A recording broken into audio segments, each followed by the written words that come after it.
This isn't baseball. It's like baseball. What's up, guys? My name is Coach Cal. I want y'all to know that we are all fighters. Whether you step inside a ring, whether you're taking a breath, we are fighters. Trust me, I struggled a long time to just take a breath. I had severe asthma, and it took a lot of fighting to do so, but that's for another story. This one's about MMA. Now, y'all baseball players out there, I'm sure y'all have experienced something we call burnout. What baseball demands from you is going to cause some type of exhaustion.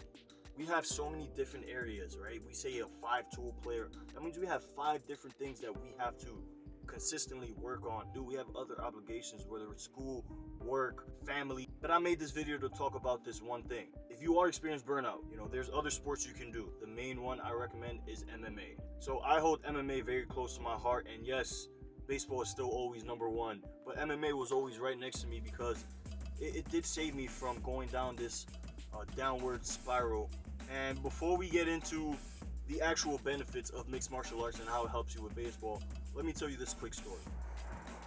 So I'm gonna take y'all back, man. I'm gonna take it back to when I was playing ball and I was just tired of having dirty ankles from the dirt in Inwood Hill Parks. We found a new field, college field, beautiful field. And we used to sneak in, I'm not gonna lie, we used to sneak in. And one day the coach saw us and he was like, yo, no lie, y'all seem like good kids, y'all won't take nothing. As long as you guys don't come during practice hours, you're cool, go ahead, get your work in. Because he knew we were training for a showcase. So cool, I was ecstatic. That was until the security guard showed up and he was just like, you guys gotta go. And I'm like, what you mean, bro? The coach told us we could stay. He was like, nah, I said you gotta leave. If I see you guys here again, I'm gonna call the cops. So I'm like, wait, bro, can you just talk to the coach and ask him about us? He's like, nah, y'all gotta go. I'll let you guys finish today, but if I see you here again, I'm calling the police. New York City, as you know, can get very populated. There's some free batting cages somewhere midtown that was always occupied. There was nowhere we could hit, and it was sad, man, because like, yo, we can't even train, we can't even get better in peace unless we drop crazy bread on a facility. Since that day, everything changed. So from there, I'm like, yo, we can't even practice in peace. Like, I don't have my own equipment. I don't have my own L screens. At least they didn't have those portable ones we have today back then. But at that point, I'm like, you know what?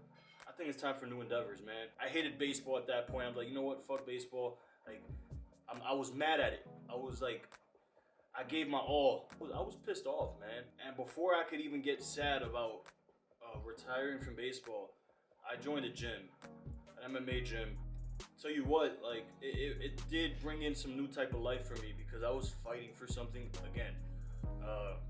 Hypothetically and literally, I was fighting, and then I was also fighting for a chance to compete. I just wanted you guys to know a little bit of the backstory about how I got into MMA. I can get more into that in another video. All right, so I'm going to give you the MMA example first, and then I will relate it to baseball. So here we go. MMA and baseball, they go hand in hand, which is actually number one. Number one is hands. MMA teaches you hand-eye coordination the same way baseball does. In MMA, you have to make sure that your hands are good so you can hit your opponent. In baseball, your hands have to be good to both A, catch the ball, and B, hit the ball. So hand-eye coordination is huge in both sports. So if y'all feeling burnt out, shift your focus to a different type of hand-eye coordination. Good hands are good hands anywhere, so show off your hands in all types of sports. Now we're gonna go on to the second thing, which is the game plan.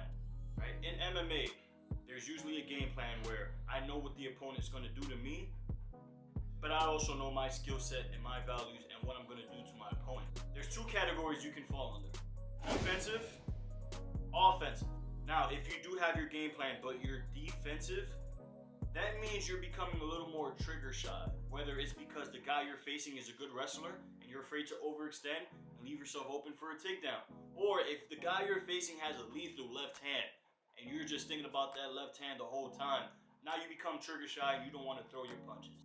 Now we can relate that to baseball in a way that I know what the pitcher's going to do to me, but then I just can't swing the bat. I'm defensive. I'm like trigger shy. I can't swing the bat. I don't know if any of you guys been through that, but I certainly have, where it's almost like I'm overthinking. The key is to stay offensive and stay aggressive while understanding your game plan, but also understanding your skill set and what you have to offer. And that's honestly all you can control. The game plan is good to an extent, but at the end of the day, all you can control is what you can do. So if I like my fastballs inside, and I know the pitcher is going to try to work me away with fastballs and sliders, I'm going to have to adjust. Whether it's adjusting my body and getting closer to the outside part of the plate, or just forgetting that inside pitch overall and just taking what the pitcher gives you. There's a lot wrong with being defensive or trigger shy, so don't be trigger shy. Pull that trigger.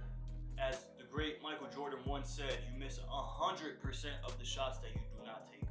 Take your shot, you miss, grab the rebound, try again. Now, being ready. In MMA, you have to be ready for all occasions, especially with openings.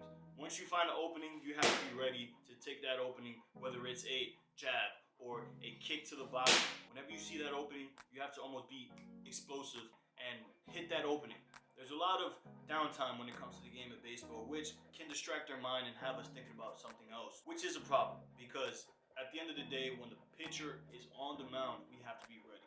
We have to expect this ball to come to us. If I'm in the plate, he's gonna throw me something that I love, and I'm gonna go for it.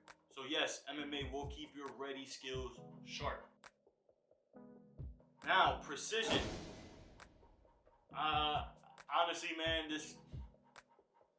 as Conor McGregor, as you guys know, he lost his fight to Dustin Poirier. Poirier implemented a beautiful game plan of taking his legs out. But as Conor once said, precision beats power, timing beats speed. You hit in the right spot, less than maximal effort.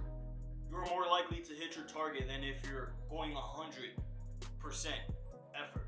When we're talking about precision, a lot of people like to just get to the target. Precision is when you go to the target. Because look at the difference between this and this with the same effort level. That's literally the same effort level.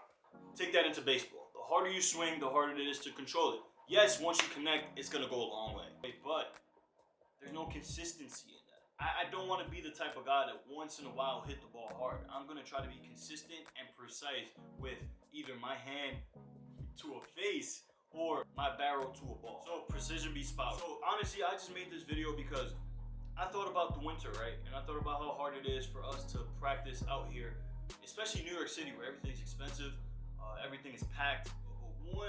One sport that you can practice during the off season is mixed martial arts. It'll teach you discipline. It'll teach you a great attention to detail, which is actually what took my game as a coach and player to a whole new level. Once I entered that gym, our coach, Renee, he is absolutely detail obsessed. And I wondered, I'm like, why does he stress the small things so much? And it's true because these small things add up. Because once I started sparring blue belts, then I realized the importance of the details. Because athleticism will take you so far, but the attention to the detail is what's going to take you to a new level in any endeavor in your life. So don't rely on your athleticism. Use that as a bonus. Whether it's a punching technique or a swing, pay attention to the details and you'll thank yourself later. Now, as for next week's video, I did get a really good video idea that I do plan on doing next week, hopefully by Friday. So if you want to watch that video, hit that subscribe button and that bell so you don't miss it. And if you watch this far, thank you so much. Let's absolutely destroy that like button. So whatever you want to see next, let me know in the comment section below and I'll be glad to do it. So with that being said, you already know what time it is. The time is now.